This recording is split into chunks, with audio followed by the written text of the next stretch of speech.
ناظرین کرام، اس ٹائم ہمارے ساتھ پاکستان تحریک انصاف کے رکن قومی اسمبلی جنید اکبر خان صاحب موجود ہیں۔ جنید اکبر خان جو خان والے لوگ ہیں ان میں ان کا شمار ہوتا ہے اور ان سے لوگ اختلافات بھی بہت زیادہ کرتے ہیں۔ سر بسم اللہ الرحمن الرحیم، شکریہ جی۔ اصل میں پارٹی بہت بڑی پارٹی ہماری ہے، اور چونکہ قیادت ساری یا تو جیل میں ہے یا ایسی قیادت ہے جس کو پارٹی میں شامل ہوئے بھی کافی کم ٹائم ہوا ہے، تو اس کو ورکر کی مزاج سمجھنے میں، اس کو جو ہے فیصلے کرنے میں اس کو وقت لگے گا۔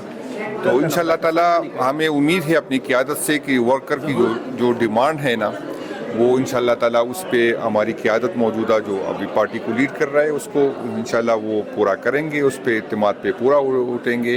اور باقی میں بھی ان ورکر کے ساتھ ہوں، اور میری بھی یہ ڈیمانڈ ہے کیونکہ ان عدالتوں پہ ہمیں اعتبار نہیں کرنا چاہیے۔ اس عدالتوں کی وجہ سے جو یہ متنازع الیکشن ہوا، ان عدالتوں کی وجہ سے جو جھوٹے FIR ہم پہ کاٹی گئی ہے اور ہمارے ورکر آج بھی جیلوں میں ہیں، تو ان سے تو ہمیں کوئی امید نہیں رکھنی چاہیے۔ وہ بیچارے تو خود اپنے لیے انصاف مانگ رہے۔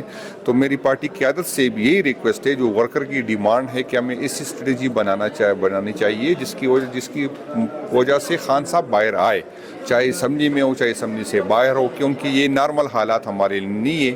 اور جس طرح ہم جو ہے ہم جو ریک نہیں کر رہے، ہم جو ورکر کے جس طرح وہ ہم سے چاہتے اسی کے مطابق ہم نہیں جا رہے، تو اس سے جو ہے ورکر میں بھی مایوسی بڑھ رہی ہے۔ 2 سال ہونے کو ہے سر، عدالتوں سے آپ نے دیکھ لیا کہ کہیں سے انصاف ہوتا ہوا نظر ہمیں تو نہیں آ رہا۔ اگر آپ کو آئے سر، اگر خان صاحب کو باہر لانا ہے تو اس کے لیے احتجاج ضروری ہے، اور احتجاج کے لیے لیڈرشپ سامنے نہیں آتی۔